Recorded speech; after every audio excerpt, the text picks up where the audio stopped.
Hello दोस्तों, नमस्कार दोस्तों। मैं उम्मीद करता हूँ आप अपने अपने स्थान पर ठीक होंगे।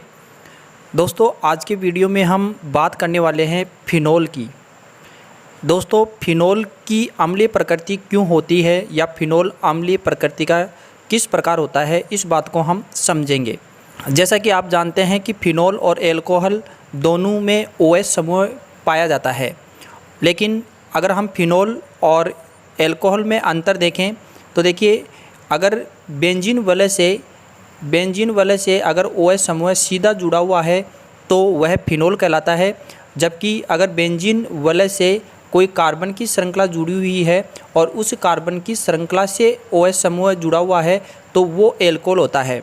तो फिनोल और एल्कोहल में मुख्य अंतर यही होता है। अम्ल का जो स्वाद होता है वो खट्टा होता है। आरएनएस के अनुसार अम्ल वे पदार्थ होते हैं जो प्रोटॉन देते हैं, मतलब H+ आयन देते हैं। अम्ल धातु से क्रिया करके हाइड्रोजन गैस देते हैं। अम्ल क्षारकों से क्रिया करके लवण और जल का निर्माण करते हैं। और गिरनार अभिकर्मक से अम्ल क्रिया करके H+ आयन देंगे। इसी प्रकार कोई अपचायक पदार्थ है, अपचयन करवाया जाता है तो BH+ यानी हाइड्रोजन गैस है वो निकलती है। तो कहने का तात्पर्य ये हुआ कि अम्लीय प्रकृति के जो लक्षण हैं वो इस प्रकार हम देखेंगे कि यदि कोई यौगिक धातु से क्रिया करता है और हाइड्रोजन गैस देता है तो वो अम्ल होगा, और यदि क्षारकों से क्रिया करेगा तो लवण और जल देता है तो वो अम्लीय होगा। अम्लीय प्रकृति की जो अभिक्रियाएं हैं वो इस प्रकार हैं, जैसे फिनोल है, और यदि इसकी क्रिया सोडियम से करवाएं या पोटेशियम से करवाएं, सोडियम या पोटेशियम से इसकी अभिक्रिया करवाएं तो और ये हाइड्रोजन गैस निकल रही है, इस हाइड्रोजन गैस से हमें ये पता लगता है कि जो फिनोल होता है वो अम्लीय प्रकृति का है।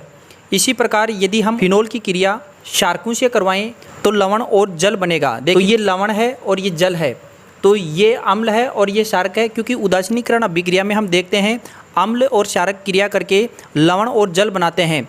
तो ये क्षारक है और इधर लवण और जल बन रहा है, तो इसकी प्रकृति ऑटोमेटिक ही कैसे हो गई, अम्लीय प्रकृति हो गई। अब इसके बाद में अगर हम फिनोल की क्रिया गिरनार अभिकर्मक से करवाएं तो भी हाइड्रोजन गैस का निष्कासन होगा। देखो, C6H5OH ये फिनोल है और इसकी क्रिया गिरनार अभिकर्मक से करवाएं तो गिरनार अभिकर्मक से करवाएंगे तो भी देखो इसमें से हाइड्रोजन निकलेगा, तो ये एल्केन बनेगा, ये निकलता है। और ये इस फिनोल में से हाइड्रोजन का निष्कासन होने के कारण इस फिनोल की प्रकृति अम्लीय है। ये फिनोल है और इसकी प्रबल जो अपचायक है लिथियम एल्यूमिनियम हाइड्राइड, इसकी क्रिया करवाएं तो भी हाइड्रोजन गैस निकलेगी। अब ये जो हाइड्रोजन गैस निकल रही है तो इस हाइड्रोजन गैस से ये पता चलता है कि जो फिनोल होता है वो अम्लीय प्रकृति का होता है। अम्लीय प्रकृति को प्रदर्शित करने वाला एक प्रयोग और कर सकते हैं। जैसे आप जानते हैं जो अम्ल होता है वो नीले लिटमस पत्र को लाल करता है। दोस्तों, फिनोल की अम्लीय प्रकृति जो होती है इसका कारण क्या है? फिनोल है अनुनादी संरचना प्रदर्शित करेगा और अनुनादी संरचना के कारण ऑक्सीजन परमाणु पर जो एकाकी इलेक्ट्रॉन युग्म होते हैं वो बेंजीन वलय की ओर अस्थायीकृत हो जाते हैं, और इस कारण जो OH समूह है उसका जो ऑक्सीजन परमाणु है उस पर धनावेश उत्पन्न हो जाता है। और OH बंध है, इस बंध के इलेक्ट्रॉन जो हैं वो ऑक्सीजन परमाणु की ओर आकर्षित हो जाते हैं, और हाइड्रोजन परमाणु है वो H+ के रूप में यानी प्रोटॉन के रूप में अलग हो जाता है। तो ये प्रोटॉन निकलने के कारण ही इसकी अम्लीय प्रकृति होती है। यहाँ पर जो ऑक्सीजन है इस पर एकाकी इलेक्ट्रॉन युग्म होते हैं और ये एकाकी इलेक्ट्रॉन युग्म बेंजीन की ओर अस्थायीकृत हो जाते हैं, जिससे ये ऑक्सीजन है इस पर धनावेश उत्पन्न हो जाएगा, और धनावेश उत्पन्न होने के कारण इस बंध के इलेक्ट्रॉन ऑक्सीजन की ओर आ जाते हैं। H+ है ये बाहर निकलता है, फिनोक्साइड आयन बनेगा। हाइड्रोजन या प्रोटॉन निकलने के बाद में जो हमें प्राप्त होता है वो इस प्रकार प्राप्त होगा, ये ऑक्सीजन और इस पर माइनस। तो ये जो प्राप्त हो रहा है ये फिनोक्साइड आयन है, और ये फिनोक्साइड आयन भी क्या होता है, अनुनादी संरचना के कारण फिनोल से भी ज़्यादा स्थायी हो जाता है। तो ये जो फिनोक्साइड आयन है ये अनुनादी संरचना कैसे प्रदर्शित करेगा, देखो इस प्रकार जो आयन प्राप्त होगा वो फिनोक्साइड आयन होगा, और फिनोक्साइड आयन है वो अनुनादी संरचना के द्वारा यानी फिनोक्साइड आयन अनुनादी संरचना प्रदर्शित करेगा और उस अनुनादी संरचना के कारण फिनोल से भी ज़्यादा स्थायी हो जाएगा। और ये स्थायी कैसे होगा, देखो इसकी अनुनादी संरचना है, ये जो आपके सामने है वो अनुनादी संरचना प्रदर्शित की गई है।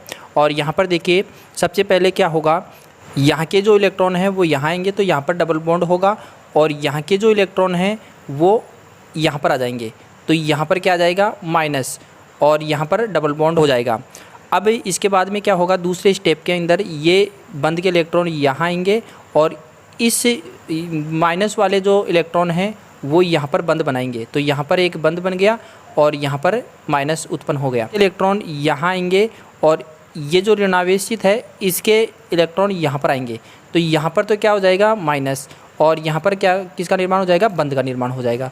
अब इसके बाद में क्या होगा कि इस ऋणावेश का जो इलेक्ट्रॉन है वो यहाँ पर आ जाएंगे और ये जो बंद है इसके इलेक्ट्रॉन वापस पहले वाले स्थान पर आ जाएंगे, तो यहाँ पर तो बंद का निर्माण हो गया, और ये जो यहाँ पर डबल बॉन्ड था इस बंद के इलेक्ट्रॉन यहाँ चले गए तो वापस उसी तरीके से जो पहली जो संरचना है उसके समान वापस प्राप्त हो जाती है।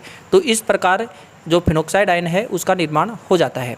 तो मुझे आशा है आपको फिनोल की अम्लीय प्रकृति समझ में आई होगी। Thank you for watching.